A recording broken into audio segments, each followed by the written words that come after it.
Hare Krishna. So we start. Kunti Maharani, 24th verse. Kunti Uvacha. अथ विश्वेश विश्वत्मन विश्वमूर्ते स्वकेशु मे स्नेहपशम इमं चिन्धि द्रधम पांडुषु वृष्णिषु. O Lord of the universe, O soul of the universe, O personality of the form of the universe, please therefore sever my tie of affection for my kinsmen, the Pandavas and the Vrishnis. Such a big statement. अथ विश्वेश विश्वत्मम विश्वमूर्ते स्वकेशु मे स्नेह पाशाम इमं चिन्धि द्रधम पांडुषु वृष्णिषु. अथ विश्वेश विश्वत्मम विश्वमूर्ते स्वकेशु मे स्नेह पाशान इमं चिन्धि द्रधम पांडुषु वृष्णिषु. O Lord of the universe, soul of the universe, O personality of the form of the universe, please therefore sever my tie of affection for my kinsmen, the Pandavas and the Vrishnis. Srimad Bhagavatam 1.8.41.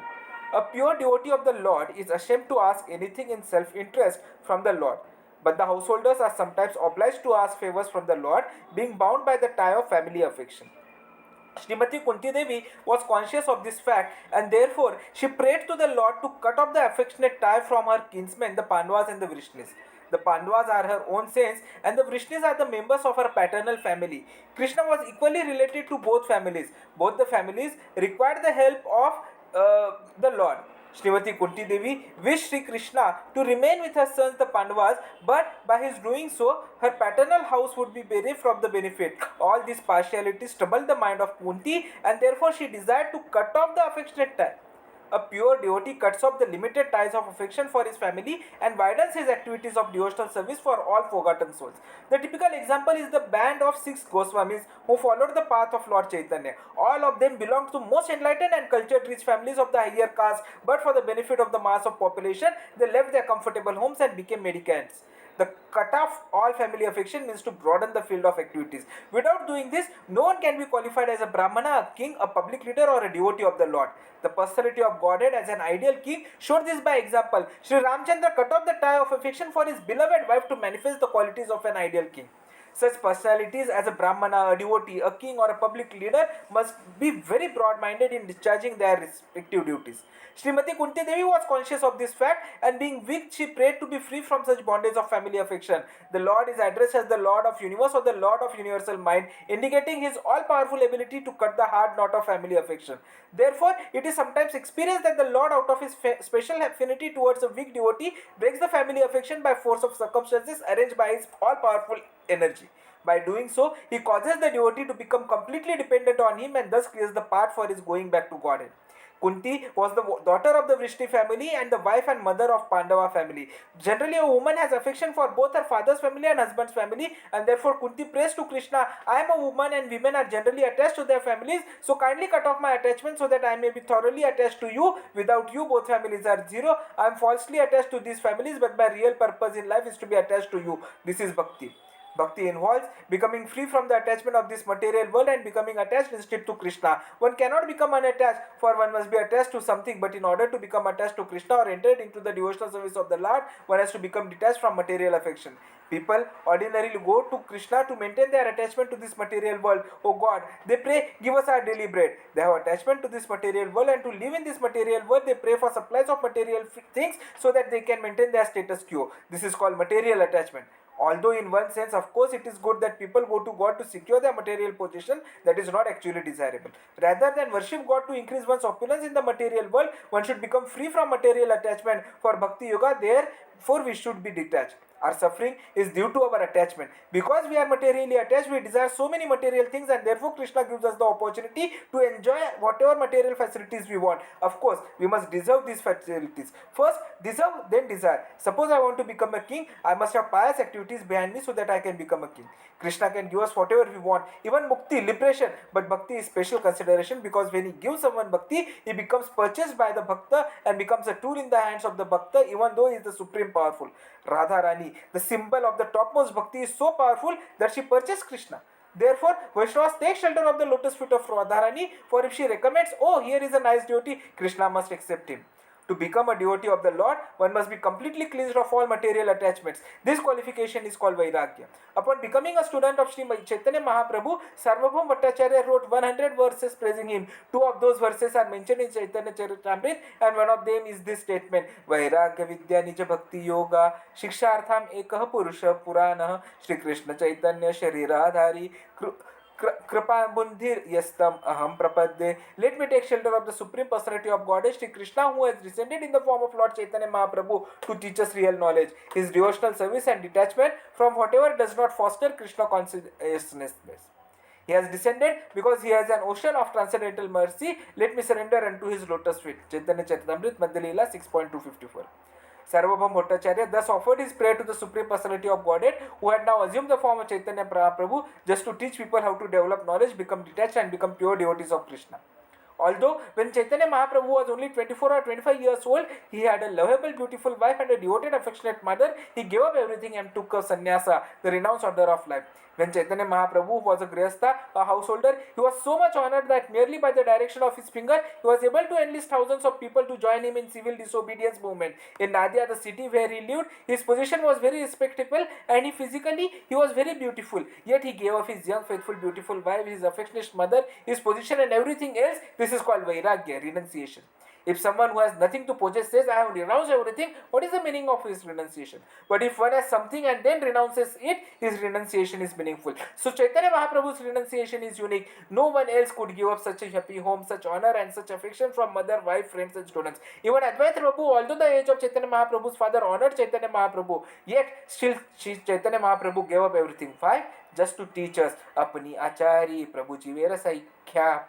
He personally taught the whole world how one must become detached and become a devotee of Krishna. Therefore, when Rupa Goswami resigned his post as a government minister and met Chaitanya Mahaprabhu at Prayag, he fell flat before Chaitanya Mahaprabhu and offered obeisances with this prayer: Namo Mahavadanyaya Krishna Prema Pradayate Krishnaya Krishna Chaitanya Damane Gaur Nama. You are most magnanimous. He prayed for your distributing love of Krishna.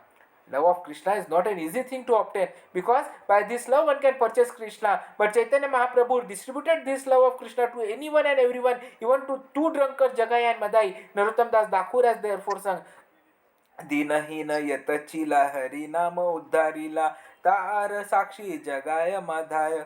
Chaitanya Mahaprabhu is so magnanimous that he delivered all kinds of sinful men simply by allowing them to chant the Hare Krishna mantra. The evidence of this is Jagai and Madhai. At that time, of course, there were two rascals, Jagai and Magai. But at the present moment, by the grace of Chaitanya Mahaprabhu and his process of teaching, so many Jagais and Madhais are being delivered. If Chaitanya Mahaprabhu is pleased, he can give Krishna Prem, love of Krishna, to anyone regardless of that person's qualification. If a person is giving charity, he can select anyone to take it. Without the mercy of Chaitanya Mahaprabhu, understanding Krishna is very difficult.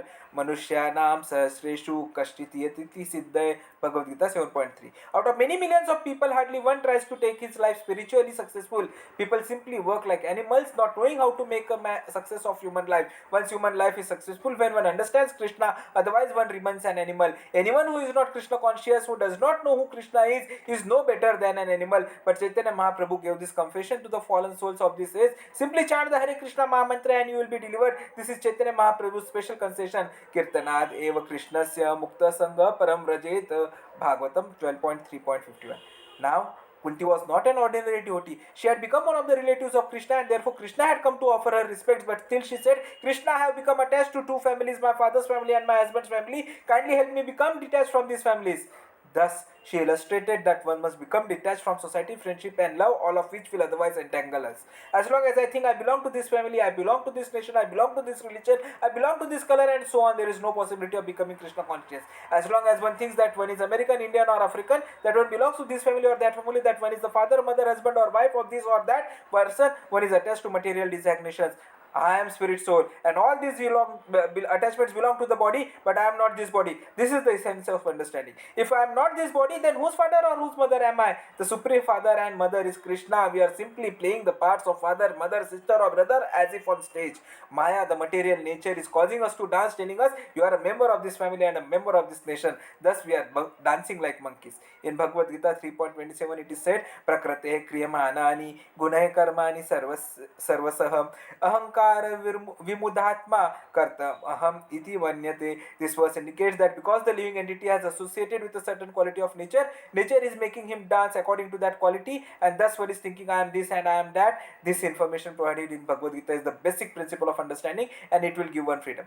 The most essential education is that which enables one to become free from the bodily concept of life, but unfortunately scientists, philosophers, politicians and so-called leaders are misleading people so that they become more attached to the body. It is the human life that offers the opportunity to become Krishna conscious, but these rascals are stopping that opportunity by alluring people to bodily designations, and therefore they are the greatest enemies of human civilization.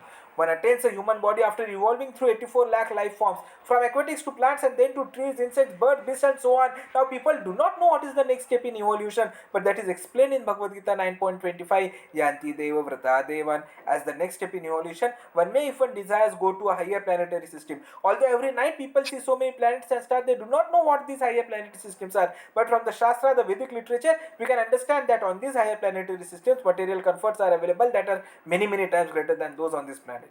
On this planet, we may live for at least 100 years, but on the higher planet systems, one can live for a lifetime we cannot even calculate. For example, the lifetime of Brahma, who lives on the highest planet, is stated in Bhagavad Gita 8.17, Sahasra Yuga Paryantam Aharyada Brahmano Vidhu. We cannot calculate even 12 hours of Brahma with our mathematical figures, but even Brahma has to die. Even though one may have a long duration of life, no one can live permanently in this material world. Nonetheless, if one prepares oneself, one may go to the higher planetary systems, or similarly, one may go to the Pitrulokas. There one may meet one's forefathers if they have been eligible to go there. Similarly, if one desires, one may also remain here on earth, or Yanti Mad Yajino Api Mamam. If one becomes a devotee of Krishna, one can go to him.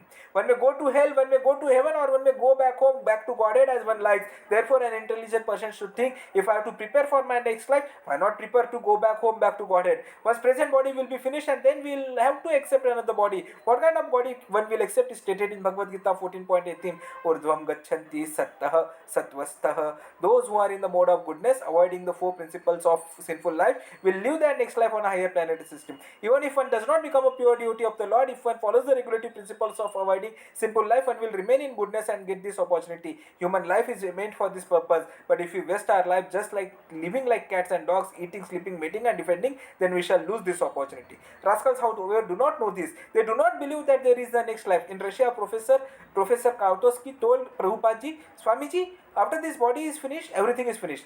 He is a big professor, yet still he said that such men may pose as scientists and philosophers, but actually they have no knowledge and they simply mislead others. This is the greatest source of grief, and therefore I have requested the members of the Krishna consciousness movement to challenge and defeat these rascals who are misleading the entire human society. People should not think that the devotees of Krishna are mere sentimentalists. On the contrary, the devotees are the greatest philosophers and the greatest scientists. Krishna has two engagements. Paritranaya sadhunam vinayashacha dushkritam. Giving protection to the sadhus, the devotees, and killing the demons. Krishna gave protection to the Pandavas and Vishnus because they were devotees. He also killed demons like Kamsa, Aghasura and Bakasur. Of the two engagements, his killing of the demons was his junior occupation. If you examine how much time he devoted to killing and how much time he devoted to protecting, you will find that he devoted more time to killing. Similarly, those who are Krishna conscious should also kill, not by weapons but by logic, by reasoning and by education. If one is a demon, we can use logic and arguments to kill his demonic propensities and turn him into a devotee, a saintly person. Especially in this present Kali Yuga, people are already poverty stricken and physical killing is too much for them. They should be killed by argument, reasoning and scientific spiritual understanding. Kunti addresses Krishna as Vishvesha, the Lord of the universe. Vishwa means universe and Isha means Lord or controller. The universal affairs are going on so nicely with the sun rising just on time, the seasons changing and the seasonal fruits and flowers making their appearance. Thus there is no mismanagement. But how are these going on so nicely if there is no controller? If we see any establishment going on very well, we immediately understand that the manager, director or controller of the institution is expert. Similarly, if we see the universal affairs going on nicely, we must know that behind them is a good controller. And who is that controller? That controller is Krishna, as stated in Bhagavad Gita, Madhyakshena Prakrate Suyate Sacharashram. Therefore, Kunti addresses him as Vishveshava, the controller of the universe.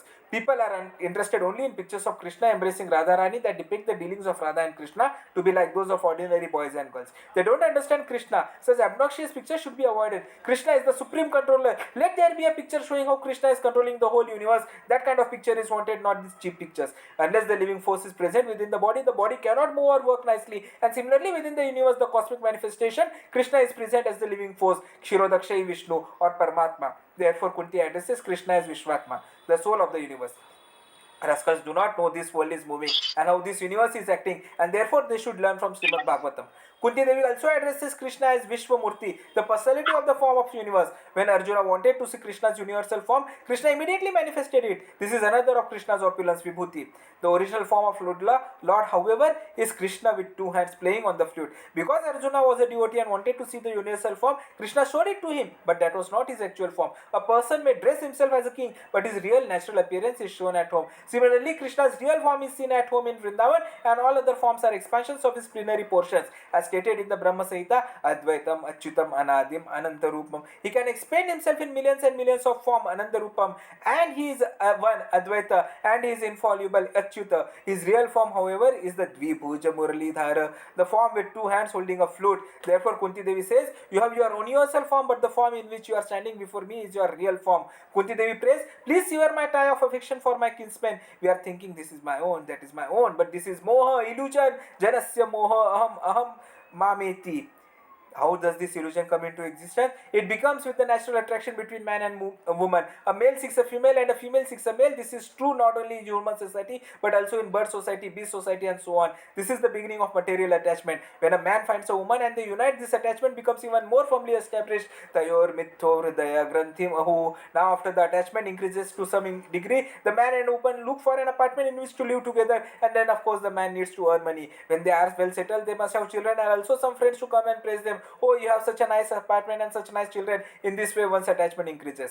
A student's education therefore should begin with brahmacharya, which means freedom from sexual attachment. If he can, he should try to avoid all this nonsense. If not, he can marry and then after some time enter vanaprastha, retired life. At that time one thinks, now that I have enjoyed this attachment so much, let me leave home. Then the man travels all over to various places of pilgrimage to become detached, and the wife goes with him as an assistant. After 2 or 3 months, he again comes home to see that his children are doing nicely, and then again goes away. This is the beginning of detachment. When the detachment is complete, the man tells his wife, now go live with your children and I shall take sannyasa, the renounced order of life. This is final detachment. The whole Vedic way of life is meant for detachment, and therefore Kunti prays, kindly help detach me from this family affection. This is Kunti Devi's instruction.